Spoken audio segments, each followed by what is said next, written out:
My name is Kai, and I learned the hard way that sometimes one moment can destroy your entire world. It was a Tuesday afternoon when everything fell apart, the kind of day where the sun was shining so bright you'd think nothing bad could ever happen. I was 20 years old, working at a small coffee shop near the busy part of the city, trying to save money for college. My life was simple, quiet, and completely mine. At least, that's what I thought before I met him. His name was Ren, and he walked into the coffee shop like he owned not just the building, but the entire street. He wore an expensive black suit that probably cost more than I made in 6 months, and his dark hair was styled perfectly. Everyone in the shop turned to look at him, but his eyes found only me.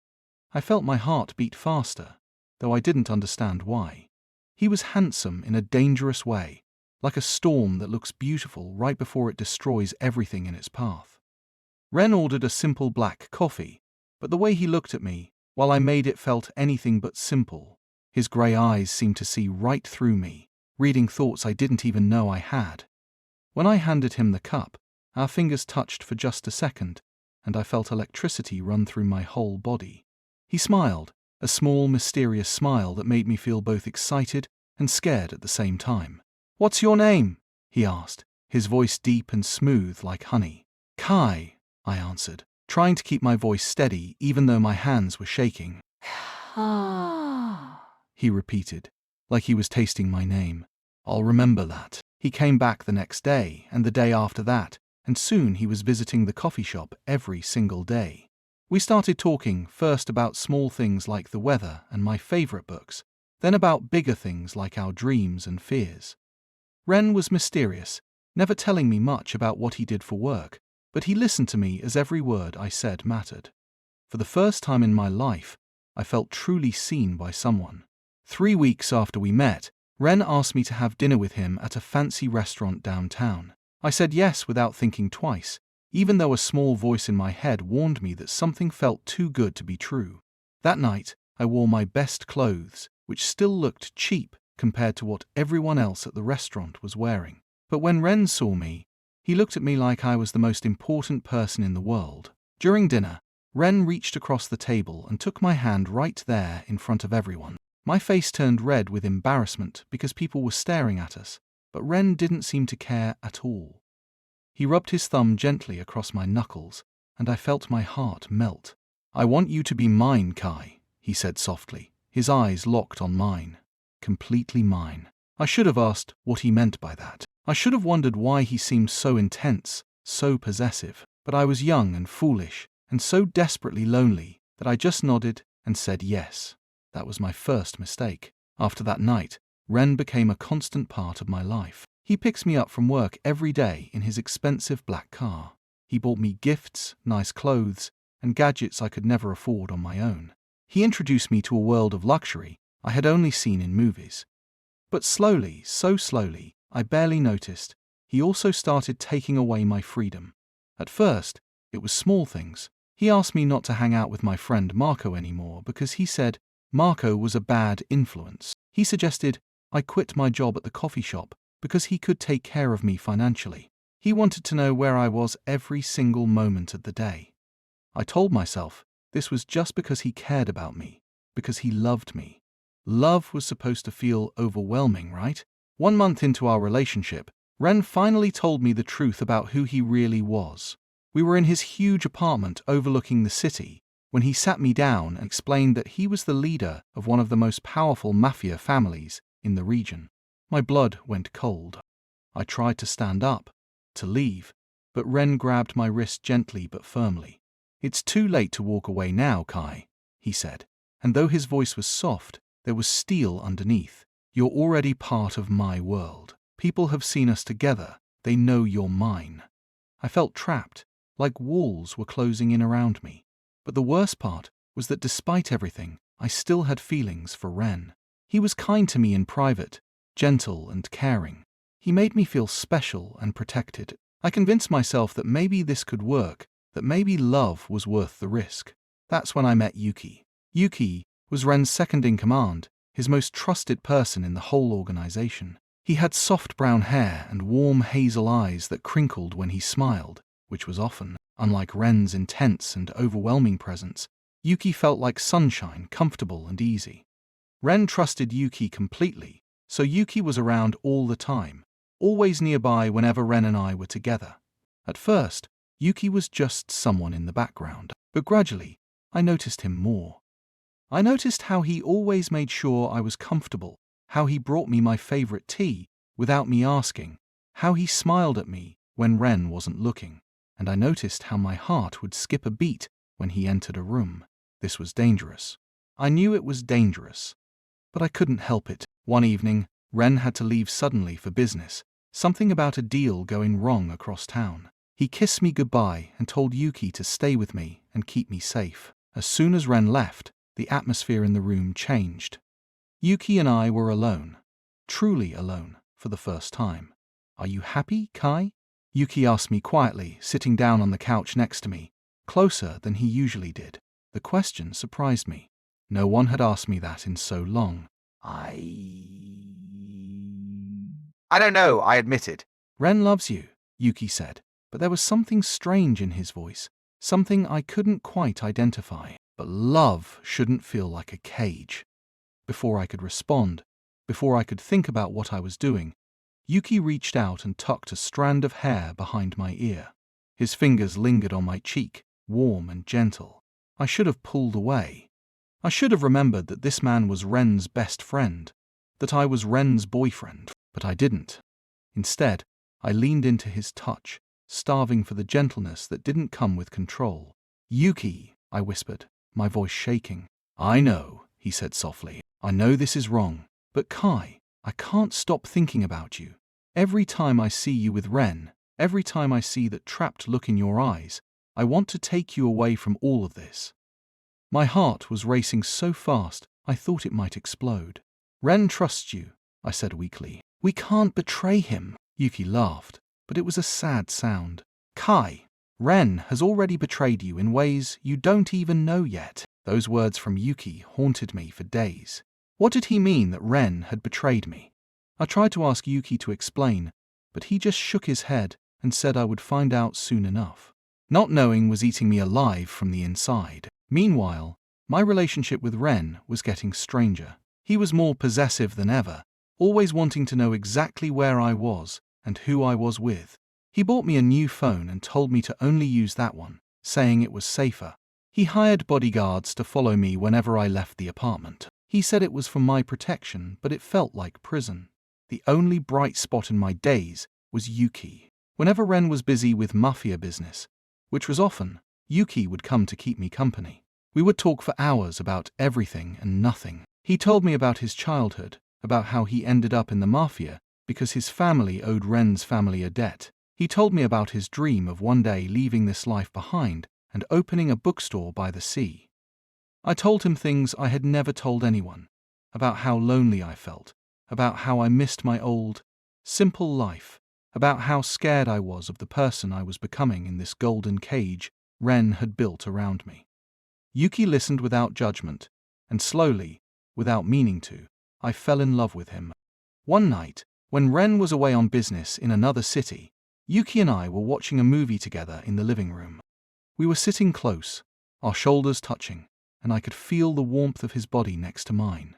The movie ended, but neither of us moved. The silence stretched between us, heavy with all the words we weren't saying. Yuki finally spoke, his voice barely above a whisper.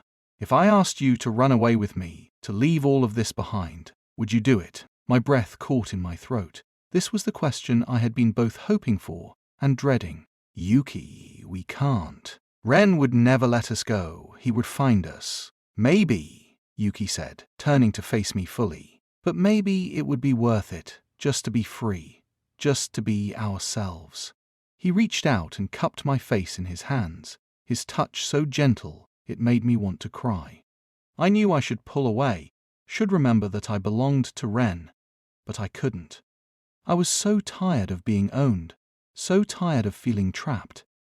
When Yuki leaned in and pressed his lips to mine, soft and sweet, and asking rather than demanding, I kissed him back. That kiss was different from any kiss I had ever shared with Ren. Ren's kisses were possessive, claiming me like territory. Yuki's kiss felt like coming home, like finding a safe place in the middle of a storm. We pulled apart, both breathing hard, both knowing we had just crossed a line we could never uncross.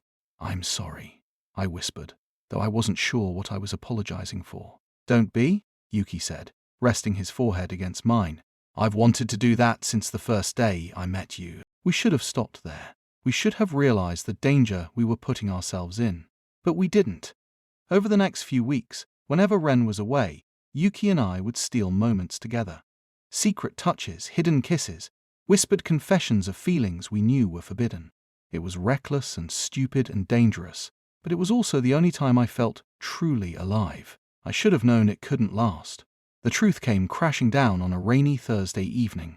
Ren came home early from a business trip, earlier than he had told me he would. I was in the kitchen making tea when I heard the front door open. I turned with a smile, expecting to see Yuki, who had said he was coming over, but instead, I saw Ren standing there with an expression on his face that made my blood run cold. "Ren," I said, my voice shaking, "you're home early." "Clearly," he said, his voice icy. He walked toward me slowly, like a predator approaching prey. "I wanted to surprise you, Kai, and surprise you I did." My heart was pounding so hard I could hear it in my ears. "What do you mean?" Ren pulled out his phone and turned it toward me. On the screen was a video, and when I saw what it showed, I felt like the floor had disappeared beneath my feet. It was security camera footage from the apartment, showing Yuki and me kissing on the couch just 2 days ago. "No," I whispered, feeling tears start to fall my face. "Ren, I can explain." "Explain what?" Ren interrupted, his voice rising. "Explain how you and my most trusted friend betrayed me under my own roof? Explain how you threw away everything I gave you for him? You gave me a cage," I shouted back, finding my voice through the fear. "You took away my freedom, my friends, my life. You never asked what I wanted. You just took and claimed it was love." Ren's face twisted with anger and hurt. For a moment, I thought he might hit me, but instead, he laughed, a cold, terrible sound that made my skin crawl. "You want to know what real betrayal is, Kai? Let me tell you a truth that Yuki has been keeping from you." He tapped on his phone again and showed me another video. This one was older, the footage grainy and dated from before I had even met Ren. It showed Yuki and Ren talking in what looked like an office. "I need you to help me with something," Ren's voice said in the video. "There's this boy who works at the coffee shop on 5th Street. I want him, but he won't be interested in someone like me normally. Too innocent, too sweet. So here's what we're going to do. I'll make him fall for me, make him dependent on me, and then later, you'll seduce him." "Why would I do that?" Yuki's voice asked in the video. "Because when he falls for you and betrays me, I'll have the perfect reason to own him completely. He'll be so guilty, so broken, that he'll never try to leave me again, and you, my friend, will be rewarded handsomely for your acting skills." The video ended. I felt like I couldn't breathe, like someone had reached into my chest and squeezed my heart until it stopped working. "No," I whispered. "No, that's not. Yuki wouldn't. It was all planned, Kai," Ren said, his voice softer now but no less cruel. "Every smile, every kind word, every gentle touch. Yuki was playing a role I gave him, and you fell for it perfectly." Right at that moment, the door opened and Yuki walked in. He froze when he saw both of us, his eyes going wide. "Ren, I didn't know you were back." "Save it," Ren said coldly. I showed him the video. He knows the truth now. I looked at Yuki, desperately searching his face for some sign that it wasn't true, that Ren was lying. But what I saw there broke me completely. Guilt, shame, regret, but no surprise, not denial. "Kai," Yuki said, taking a step toward me. "Please let me explain. Did you know?" I asked, my voice breaking. "From the beginning, did you know you were supposed to seduce me?" Yuki's silence was answer enough. I felt something inside me shatter into a million pieces. The two people I had trusted most in the world had both betrayed me in the worst way possible. Ren had trapped me and controlled me, and Yuki had pretended to be my savior while really being part of the trap all along. I had never felt so used, so worthless, so destroyed. "Get out," I whispered. Kai, Yuki started. get out. I screamed with every ounce of pain in my body. Both of you? Get out! I hate you! I hate both of you! Ren smiled, that terribly satisfied smile. No, Kai, you're not in a position to make demands. You see, you're mine now, completely and totally. You have nowhere to go, no one to turn to. I own you. If you're listening right now, help me prove something wrong. My mother said I wouldn't even reach 1,000 subscribers, but I believe stories like this deserve to be heard.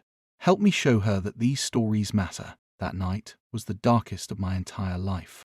After Ren and Yuki finally left me alone, I collapsed on the floor and cried until I had no tears left. Everything I thought I knew was a lie. Every moment of kindness had been fake.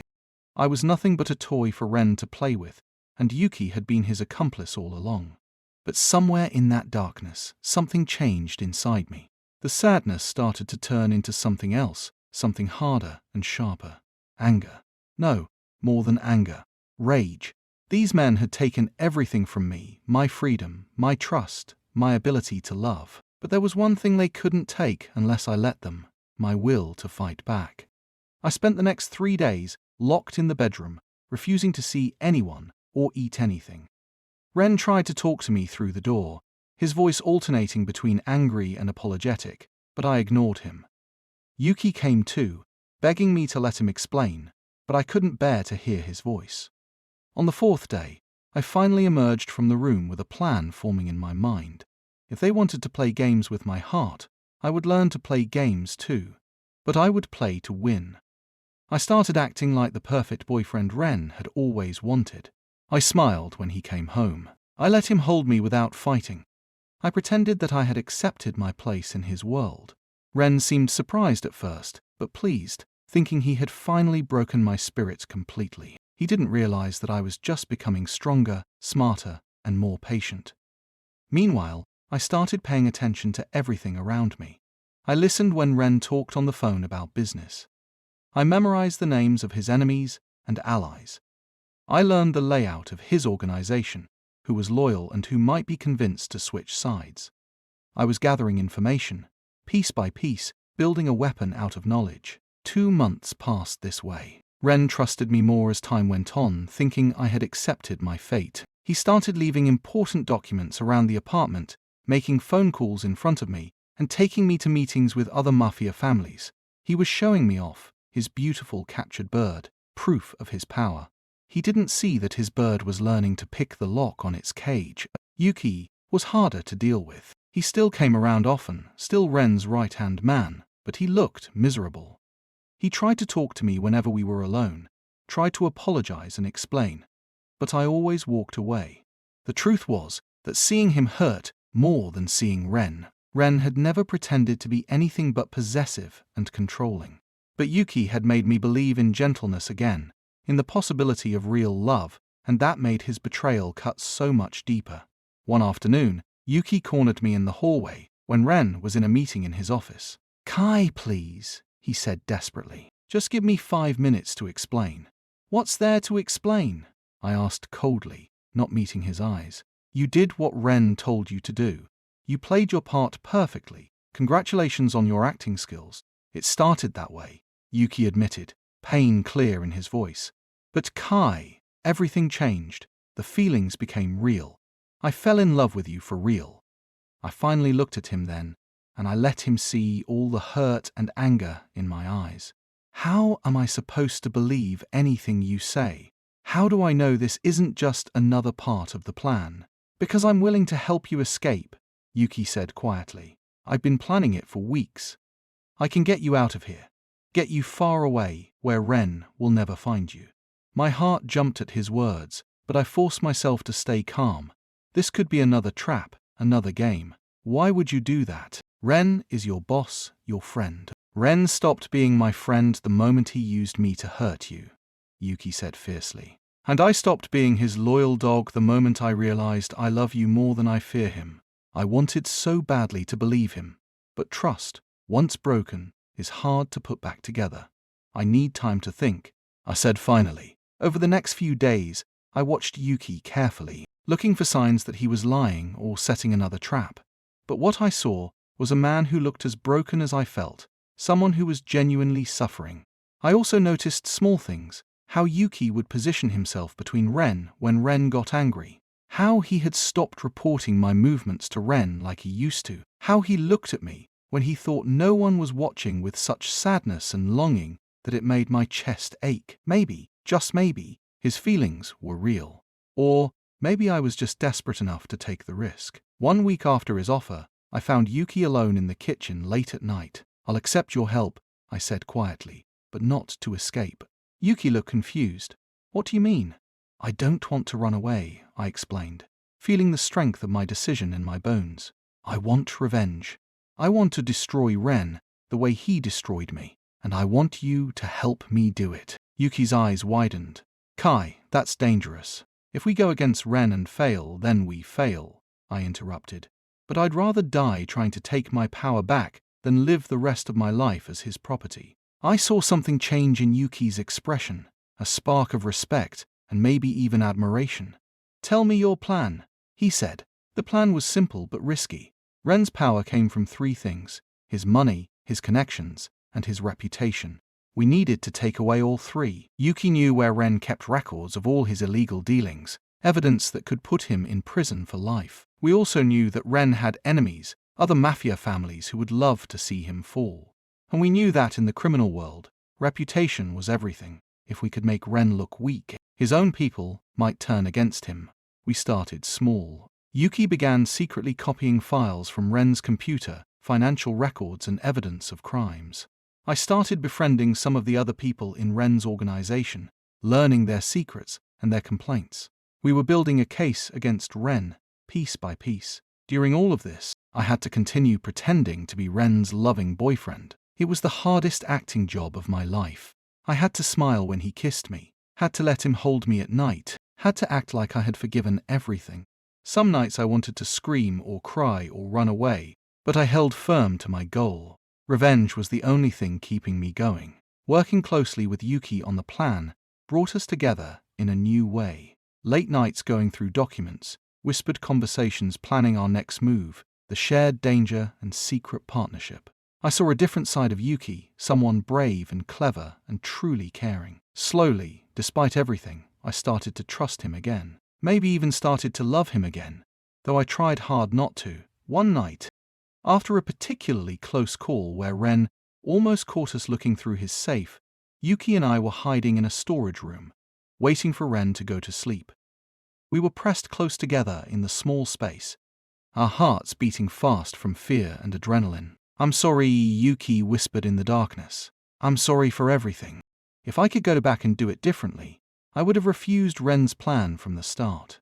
"We can't change the past," I whispered back. "But maybe we can change the future." In that moment, Yuki took my hand and squeezed it gently. It was such a small gesture, but it meant everything. We were in this together, 2 people trying to escape from a monster's control. Whatever happened next, at least we weren't alone anymore. 3 months into our plan, we finally had everything we needed. Copies of all Ren's criminal records, contacts with his biggest enemy family, who agreed to help us in exchange for access to Ren's territory, and a USB drive full of evidence we could give to the police.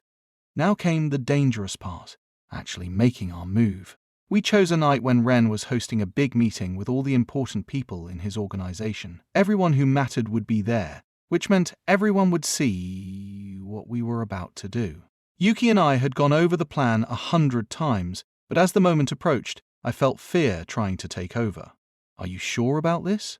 Yuki asked me one last time before the meeting. "Once we do this, there's no going back." I thought about everything Ren had taken from me. My freedom, my innocence, my ability to trust. I thought about all the lies and manipulation and control. And I thought about the person I had become through all of this. Not the scared, broken boy Ren had tried to create, but someone stronger, someone who refused to be a victim anymore. "I'm sure," I said firmly. "Let's finish this." The meeting started normally. Ren sat at the head of the table, surrounded by his most important people, discussing business and territory. I was sitting beside him like always, playing the role of the silent, pretty boyfriend, but this time I had a laptop hidden under the table, connected to the projector in the room. Halfway through the meeting, I stood up. Everyone looked at me in surprise, including Ren. "I have something to show everyone," I announced, my voice clear and strong. "Kai, what are you doing?" Ren asked, confused and starting to look angry. "Showing them who you really are," I said, and clicked a button on the laptop. The projector screen lit up with evidence of Ren's crimes, detailed records of his illegal activities that even his own organization didn't fully know about: money laundering, blackmail, and deals with corrupt politicians. But more importantly, I showed evidence of how Ren had been stealing from his own people, taking more than his fair share and lying about the organization's profits. The room erupted in chaos. People were shouting, arguing, demanding explanations. Ren's face went red with rage, and he stood up, reaching for me. But Yuki was faster, stepping between us and pulling out a gun. "Don't touch him," Yuki said coldly, pointing the gun at his former friend and boss. "It's over, Ren." "You," Ren spat, looking between Yuki and me with hatred in his eyes. "You planned this together. You betrayed me." "No," I said, meeting his eyes without fear for the first time. "You betrayed yourself. You betrayed everyone who trusted you. We just made sure everyone else knew the truth." At that moment, the doors burst open and police rushed in. We had tipped them off before the meeting, giving them copies of all the evidence. They had been waiting outside for our signal. As they surrounded Ren, reading him his rights and putting him in handcuffs, I felt a weight lift off my chest that I'd been carrying for so long. Ren looked at me one last time as they led him away. "You'll regret this, Kai," he said. "Without me, you're nothing." "No," I said quietly. "Without you, I'm finally myself again." The aftermath was complicated. The police had questions for both Yuki and me. We spent hours giving statements, explaining everything. Yuki had to face consequences for his own involvement in the organization, but because he helped bring Ren down and provided so much evidence, he received a lighter sentence, just community service and probation instead of jail time. As for me, I was finally free, truly free for the first time since Ren had walked into that coffee shop and turned my life upside down. I moved out of Ren's apartment and found a small place of my own. I went back to school, studying to become a counselor to help other people who had been trapped in controlling relationships. Yuki and I took things slowly. We both needed time to heal, to become healthy individuals, before we could think about being together. We went to therapy, worked on ourselves, and learned to trust again. It wasn't easy, and some days were harder than others, but we were both committed to doing it right this time. 6 months after Ren went to prison, Yuki and I went on our first real date, one that wasn't built on lies or manipulation or forbidden feelings. We went to a simple restaurant, nothing fancy, and we talked and laughed like normal people. When Yuki reached across the table and took my hand, it felt different from it had before. It felt honest, open, and free. "I love you, Kai," Yuki said, his hazel eyes warm and sincere. "Not because anyone told me to, not as part of a plan, just because of who you are." "I love you too," I said, and meant it with my whole heart. Our story didn't have a perfect ending, because real life isn't perfect. We both still carried scars from what we had been through. Sometimes I still had nightmares about Ren, and sometimes Yuki felt guilty about his part in hurting me. But we faced those demons together with honesty and patience and real love. A year later, Yuki finally opened his bookstore by the sea, the dream he had told me about in the beginning. I helped him run it, and we built a life together that was quiet and peaceful and completely ours. No more mafia, no more lies, no more cages. Just two people who had found their way through darkness and chose to walk into the light together. I learned that healing isn't about forgetting what hurt you or pretending it never happened. It's about taking back your power piece by piece and choosing to build something new from the broken pieces. And revenge, real revenge, isn't about destroying someone else. It's about refusing to let them destroy you, about taking back your life and living it on your own terms. My name is Kai, and this is the story of how I let a Mafia alpha touch me in public and how my life was never mine again until I decided to take it back. If you made it to the end of this story, thank you for watching. Stories about healing, revenge, and finding yourself again matter, and your support means everything. If this story touched you in any way, please subscribe to hear more stories like this. Hit that notification bell Leave a comment telling me what you thought, and share this with someone who might need to hear it. Remember, you are never powerless, even when it feels that way. You always have the choice to fight back, to heal, and to build the life you deserve. Until next time, take care of yourself, and remember that your story matters too.